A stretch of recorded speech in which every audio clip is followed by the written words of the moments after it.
Hi అండి, ఈరోజు egg curry special చేసుకుంటున్నామండి.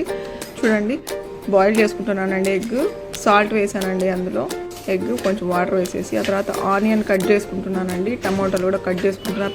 పెద్దగానే స్మాల్గా వద్దండి, ఎందుకంటే మనం మిక్సీ జార్లో వేస్తే అవి ఎలాగో స్మాష్ అయిపోతాయి. వేసేస్తున్నానండి. చూడండి, టమోటా ఆనియన్ అన్నీ వేసేస్తున్నాను.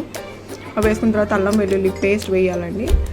1.5 స్పూన్ అల్లం వెల్లుల్లి పేస్ట్ వేసిన తర్వాత చూడండి, అల్లం వెల్లుల్లి పేస్ట్ వేసిన తర్వాత పసుపు, కారపొడి, ధనియా పొడి ఈ 3 కలిపి వేసేస్తున్నానండి. దానిలో కొంచెం సాల్ట్ వేసుకున్నానండి, మసాలా పట్టాలనేసి.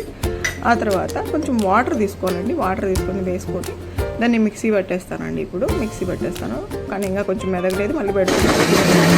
ఆ తర్వాత అయిన తర్వాత కొంచెం ఒక పెద్ద బౌల్ తీసుకొని ఆ బౌల్లో అండి కొంచెం ఆయిల్ వేసుకున్నానండి. ఆయిల్ వేసుకున్న తర్వాత చూడండి, ఆయిల్ బాగా కాగిన తర్వాత ఈ పేస్ట్ అనేది వేసేస్తున్నానండి. ఏదైతే మిక్సీ చేసుకున్నాం బాగా దగ్గరగా వచ్చిన తర్వాత అది పుటానీ పౌడర్ ఉంటుంది కదండి. ఆ పుటానీ పౌడర్ పప్పుల పౌడర్ అంటారు, పుటానీ అంటారు. అది కొంచెము ఇది చేసుకుంటున్నానండి, పౌడర్ చేసుకున్న తర్వాత ఏదైతే ఉన్నాయో ఎగ్స్ ఉన్నాయో ఆ ఎగ్స్ బాయిల్ చేసుకుంటున్నానండి.